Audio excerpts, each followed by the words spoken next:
Definitely teaches me teamwork, and discipline is definitely one of the key factors in hard work pays off. I used to be like sad all the time and used to be mean to people, but now I'm like I talk more. I'm more social.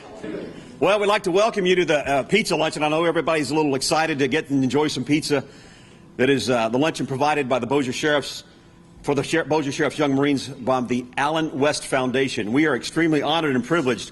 By the way, just to let you know, this is their first event as a foundation, and we are extremely honored to have Dr. Finley from the Allen West Foundation for not only the pizza luncheon, but for the donation to the Bossier Sheriffs Young Marines program.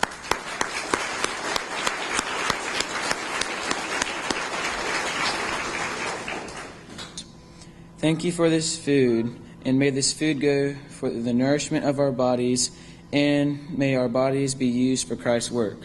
Amen. Amen. Amen. Thank you. One nation, under God, indivisible, with liberty and justice for all. Ladies and gentlemen, please join me in welcoming Bossier Parish Sheriff Julian Whittington.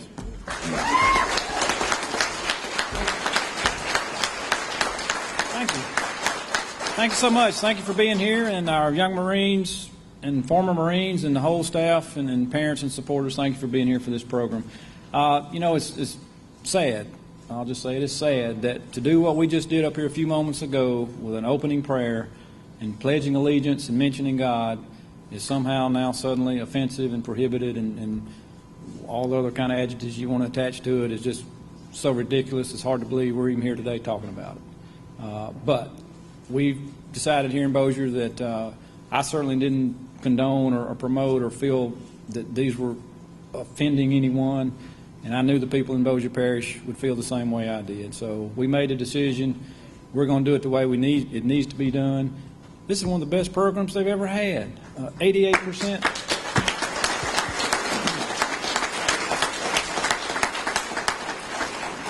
Saturday, we'll graduate to 29th class with close to 1,100 young men and women, and 88% success rate. These are the type of programs you increase, you expand, you put more money into them. It's working.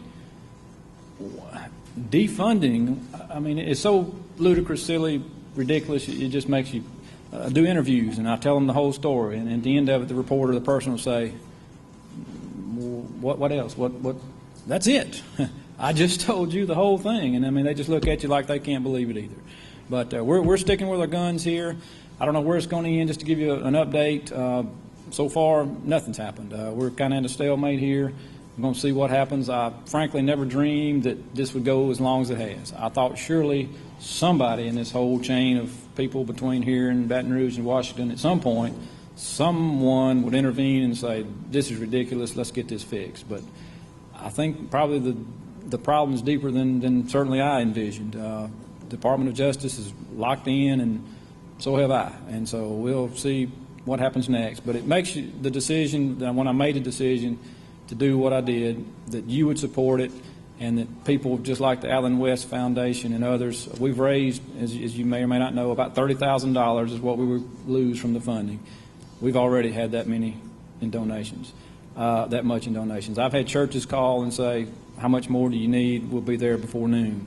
So the money, and the reason I haven't, and we could have raised, I don't know, probably no telling how much, because I've had call after call after call.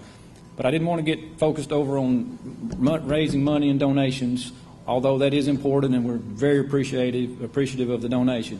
But I want to keep the focus on the real issue, and that's just that the Department of Justice, the federal government, could, would, and did take the time to ensure that we couldn't have voluntary prayer or the mere mention of God. That's the focus of this whole thing. It's not the money, although it is appreciated. We've stated our case, and we're sticking with it, and knowing that you support us and organizations like this support it, make it that much easier to do what we need to do. So thank you for your support, and thank you for being here today.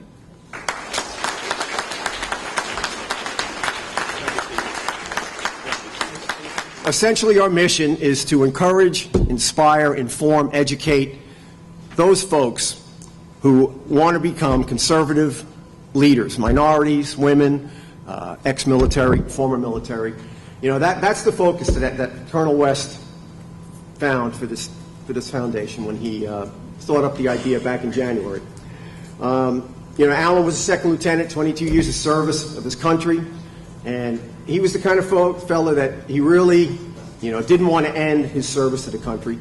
So when the time came, he ran for Congress first time. Didn't quite make it because we only had about 8 months to get him geared up. And second time around, he made it. And he was the first black Republican from Florida to serve in the House of Representatives since Reconstruction, which was quite a feat. So the foundation basically bears his name, and it's encouraging folks that really want to step up and get into the arena to do so, and we're trying to help you do that. Dear Sheriff Whittingham, on behalf of the Allen West Foundation, I am delighted to present this check for $2,000 to Bossier Sheriff's Young Marines program, and I want to personally offer my commendation and heartfelt support for the work you are doing to instill the values of honesty, integrity, and respect in your community's young men and women. Having Dr. Finley all the way up from Florida is certainly rewarding, but the Allen West Foundation, just to know that they know who we are and be affiliated with them. They're a conservative organization, Christian principles. He says what he thinks.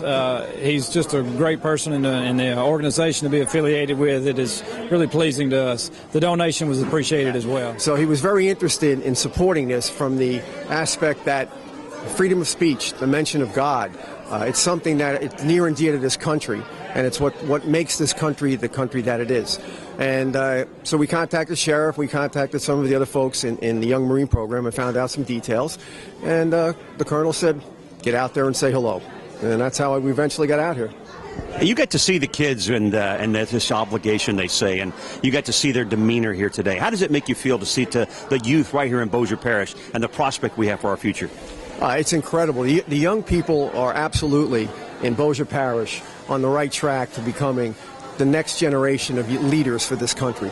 Having the guidance, having the role models that they have with the volunteers in the Young Marine program, it's just incredibly gratifying for me to see. And you can tell it. If you look at these children in the face when they're saying the oath, when they're saying the motto, when they're standing at attention, when they're in color guard or parade formation, they take great pride in this. And that in itself is just an incredible thing to instill in a child. Self-esteem, confidence, the knowledge to know that they can do anything if they try hard enough. That they're not alone, that teamwork is what's important. You know, the commitment, the courage, the determination that you can instill at a young age is just incredible to see it follow through with these children when they grow up. And this truly will be the next leaders of our country. Well, this is the 5th class that I've personally been involved with, 4 Young Marines and 1 diversion class. I can't say I've done all this myself. I've had a great group of Marine volunteers as well as Kim Elmore, Marie Hahn. So. But tell me, the transformation, it's not just a job to you. Not anymore. Maybe at first. My wife has asked me before, did I think I was where I was supposed to be? And just as recently, I think the answer is yes. Now, you talk about the Marine Corps support you get. We talk about the folks at the Reserve Center here and how important they are to it. Could you tell me why and talk about the value that they bring to this program, the authenticity of the United States Marine Corps? Right. I think with the Marine Corps, you get the absolute, you get the real deal. I mean, these are real Marines, real devil dogs.